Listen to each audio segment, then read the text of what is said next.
Hello and welcome to the shed. In today's video we're going to be looking at the marking knife. Hope you enjoy. So when it comes to the marking knife, we have a couple of different options. We have the most common, which I have in both of these styles here, and that's called a double bevel marking knife. So what it has is it has two bevels, one on each side of the blade coming to a point in the middle.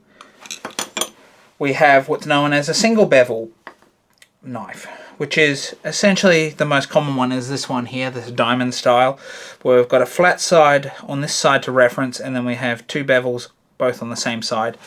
And there are a couple of others that you can get that are more like this, but they're a left and right bevel, so you can get individual ones, and they tend to sort of originate in a lot of the Japanese marking knives, so that's just something to bear in mind.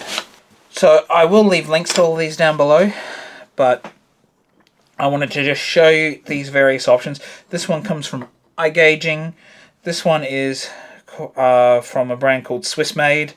This is just like a chip carving knife. And this one here is a Swan Morrison knife. Now, this particular knife comes in two different parts. We have the handle part and we have the blade part, and that's what we've got in this box here. So what you do is you buy this handle, which is SM00, and it's a nice metal handle. You could store blades inside it, but I wouldn't recommend doing that. So all you do is you undo this screw here and drop the blade in, and then you just do the screw up and the blade sits in here. Now, the blade part of this comes in a box of 50. I've not been able to get it in any less. This is the O one, and if you have a look at it here, you can see the shape of it on the box here. It's kind of like a scalpel shape, and the reason I chose this one is that point gets very, very sharp right out there, and it gives you very, very accurate results, and you don't need to turn your knife as much because it's quite a thin blade. Although it does flex, as you can see here, it actually stays very solid when you're behind and it doesn't really move. So I do also have to mention that there are a lot of different brands out here, and these are the ones that I've used and I kind of enjoy the most, especially the Swan Morton one. It works well. Now, if you're looking for a knife similar to this one, Stanley does make one like this. It has a folding blade. I can't find one that they used to make that actually had a fixed blade, so I don't know if that folding blade, to me, seems a little dangerous to have a folding blade on a marking knife. I don't really like that. I like the fixed solid blade because the blade likely doesn't lock in place. I don't actually own one.